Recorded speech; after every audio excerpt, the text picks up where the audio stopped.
Ali Gauhar Bloch साहब बहुत बड़े बड़े बॉम्ब फोड़े हैं यहाँ पे सरदार नबील कबूल साहब ने, आप जरा जवाब दे दें इनका। हम तमाम वो पॉलिटिकल पार्टीज जो कि ऑपोजिशन में जब हम थे तब इकट्ठे रहे, जब हुकूमत बनी, इत्तेहादी एक हुकूमत बनी उसमें भी इकट्ठे रहे, दीगर वो पार्टीज भी उस हुकूमत में शामिल हुई जो कि पिछली हुकूमत में जो कि चेयरमैन पीटीआई की थी उसमें भी थी, लेकिन फिर उसके बाद अदम एतमाद में हमारे साथ मिली और शामिल हुई। देखिए, इसके बावजूद हम वो तमाम पॉलिटिकल पार्टीज हैं जो एक दूसरे के मद्दे मुकाबल इलेक्शन कॉन्टेस्ट करते हैं और हमारे अलग अलग इलेक्शन मैनिफेस्टोज हैं। और जाहिर है कि जब इलेक्शन करीब हो, इलेक्शन होने वाला हो, तो हर पॉलिटिकल पार्टी की कोशिश होती है कि वो कोई ना कोई ऐसी बात करे जिससे उसकी इम्पोर्टेंस बढ़े, जिससे उसका कद जो है वो ऊंचा नजर आए। लेकिन जाहिर है कि सियासत में कद तो फिर नंबर ऑफ गेम होती है और उसी पार्टी का ऊंचा होता है जिसके पास ज्यादा नहीं नहीं, अली सीट्स गौहर बलोच होती साहब, हैं, या बड़ी जो मीठी मीठी अवाम जिसको ज्यादा वोट देते हैं। बड़ी मीठी मीठी बातें कर रहे नहीं, हैं, या मैं बड़ी मिठी दोस्ताना कतई बातें नहीं कर बात रहे कर रहा। हैं, ये बड़ी दोस्ताना बातें कर रहे हैं ना। मैं नबील कबूल दोस्त साहब ने बेलाग नहीं दो नहीं टोक बातें बातें की हैं। बनेंगे। नबील कबूल कह रहे हैं शहबाज और शरीफ शहबाज खुद शरीफ बनना साहब चाहते की हैं वजीर आजम, और कुछ दोस्त भी नबील मेरी कबूल के मेरी पता नहीं वो कौन से जाहिर दोस्त है, हैं। देखें जो खबर नबील कबूल साहब दे रहे हैं मैं उसके बारे में तो कुछ नहीं कह सकता, लेकिन मैं तो अपनी पार्टी की नुमाइंदगी करता हूँ ना।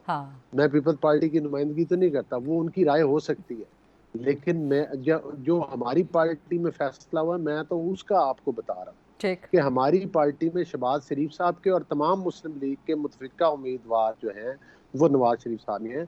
और ये तो पिछले 30-40 साल से नून शीन अलग अलग के आपने कई दफा मुख्तलिफ मंत्रे सुने, मतलब है कि इनमें कोई हकीकत नहीं है और ये वक्त ने भी साबित कर दिया और आइंदा भी वक्त साबित कर देगा। दूसरी गुजारिश ये है कि जहाँ तक ये बात की जाती है कि जिस ख्वाहिश का इजहार गबूर साहब ने किया है, जाहिर है कि ये पॉलिटिकल पार्टीज है, ये तमाम बातें मेरा ख्याल है कि इलेक्शन के बाद की बातें हैं, जब तमाम पार्टीज, अभी तो हम सब पार्टी इलेक्शन की तरफ बढ़ रहे हैं और नहीं, हमारा वो कह कोई रहे हैं कि इलेक्शन का बातचीत हो इत्तेहाद रही भी है, नहीं है। हतमी फैसला नबील कबूल साहब की बातों से तासुर मिल नहीं रहा है कि मैं इलेक्शन से मैं पहले ही होगा, नहीं चीजें नहीं तय हो जाएंगी कि वजीर आजम कौन बनेगा। देखें मैं आपको देखें गरीदा, मैं आपको एक बात बताऊं, वो नबील कबूल साहब मेरे लिए और आपके लिए भी एक काबिल एहतराम है, लेकिन ये उनकी अपनी जाती राय है या वो जिस सोर्स से खबर दे रहे हैं। अब उसका मतलब ये तो नहीं है कि जो कबूल साहब बात कर रहे हैं मैंने उसकी तायीद करनी है।